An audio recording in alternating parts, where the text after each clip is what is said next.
welcome to Storytime with Judy. Our book today is Sloth Slept On by Fran Preston Gannon.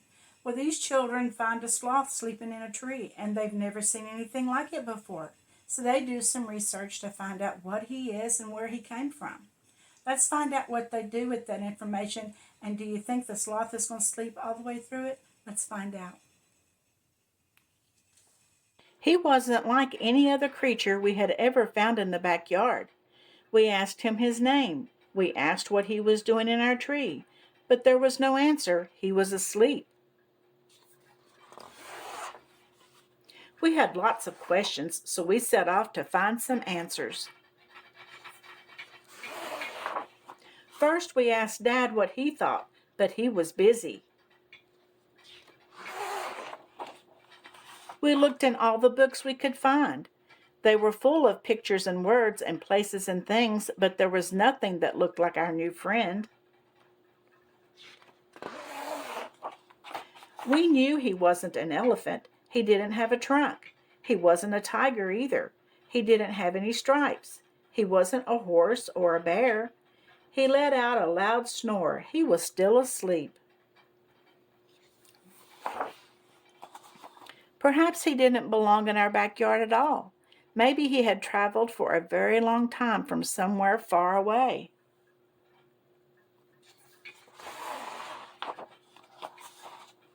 Do you think he might have come from outer space? Maybe he was a ferocious pirate who had been sailing the seas and was sleepy from all of his adventures. He might even be a brave knight who was exhausted from spending all his time fighting dragons.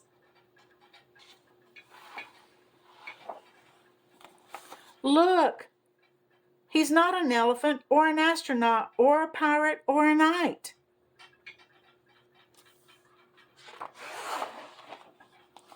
He is an animal called a sloth. We learned that our friend usually lives in the beautiful rainforest of Central and South America. The sloth is a type called a three-toed sloth who uses his strong grip to stay in the trees. Sloths move very, very slowly. The sloth is a very sleepy animal. He can sleep hanging in a tree for up to 20 hours a day. Sometimes a sloth lives in the same tree in the rainforest for years at a time. The rainforest has all the things that a sloth likes to eat best, such as leaves, fruit, twigs, and even bugs. The rainforest sounded wonderful. We decided there was only one thing to do. We found a nice big box and used all the stamps we could find. We packed him some lovely leaves to eat and toys for the journey.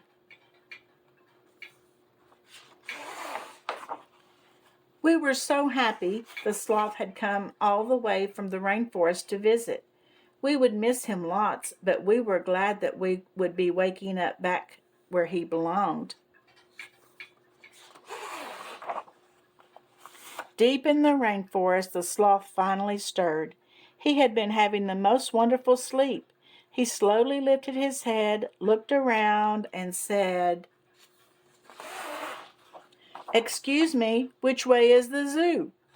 Uh-oh, that sloth had come from the zoo and they had shipped him back home, hadn't they?